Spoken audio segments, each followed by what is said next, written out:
আসসালামু আলাইকুম বন্ধুরা, চামিলিস কিচেন অ্যান্ড ব্লগে আপনাদের অনেক অনেক শুভেচ্ছা ও ভালোবাসা দিয়ে শুরু করছি আমার আজকের রেসিপি। আজ আমি আপনাদের ডিমের কুরমা রান্না করে দেখাবো। তার জন্য চুলায় একটা কড়াই নিয়ে সয়াবিন তেল দিয়ে তার ভিতর দিয়ে দিলাম পেঁয়াজ কুচি। আমি পেঁয়াজটাকে ভেজে নেব।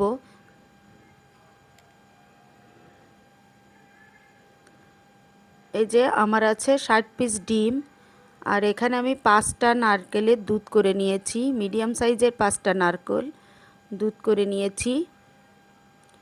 এর ভিতর দিয়ে দিচ্ছি কাগজে লেবুর রস। আমি 4টা লেবু রস করে দিয়ে দিচ্ছি নারকেলের দুধের ভিতর।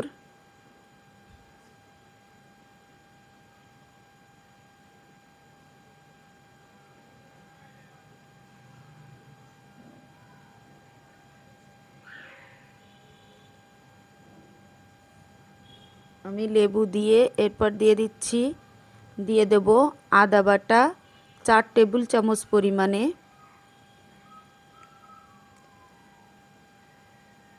আমি লেবু রসগুলো দিয়ে দিলাম। এবার দেব আদা বাটা 4 টেবিল চামচ পরিমাণে।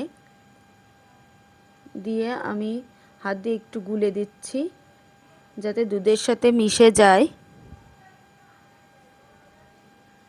এবার রেখে আমি পেঁয়াজটাকে, দেখেন বন্ধুরা, আমার পেঁয়াজটা হালকা কালার এসে গেছে। ডিমের কুরমায় বেশি কালার করা যাবে না পেঁয়াজ, তার জন্য আমি এই কালারই রাখবো। এবার দিয়ে দিলাম সেই নারকেলের দুধটা, দিয়ে আমি জাল করে নেব।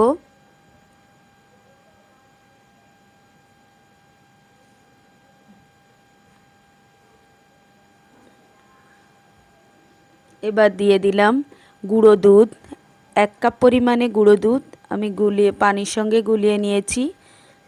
এটাকে দিয়ে দিলাম। এবার দিয়ে দিলাম স্বাদ মতো নুন।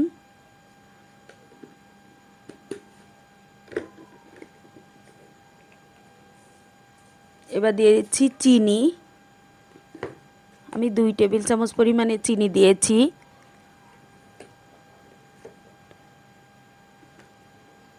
দিয়ে ভালো করে নেড়েচেড়ে আবার জাল করে নেব। যতক্ষণ পর্যন্ত তেল না ফুটে ততক্ষণ পর্যন্ত আমি জাল করব। দেখেন বন্ধুরা, আমার হালকা তেল ফুটে গেছে। এবার দিয়ে দিচ্ছি ডিম। এখানে আমার 60 পিস ডিম আছে।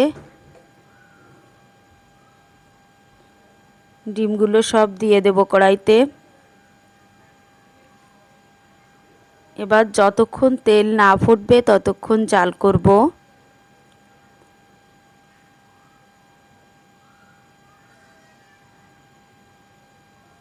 এবার দিয়ে দিলাম ঘি। দেখেন বন্ধুরা, আমার ডিম থেকে প্রায় তেল ফুটে এসেছে, তেল ছেড়ে দিয়েছে।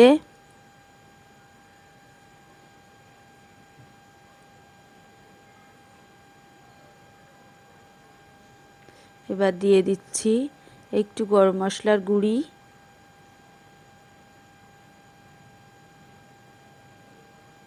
তারপর দিয়ে দেব পেঁয়াজ ব্রেস্তা।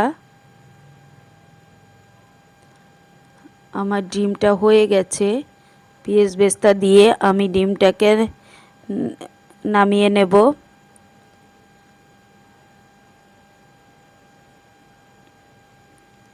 আজ এই পর্যন্তই। আল্লাহ হাফেজ।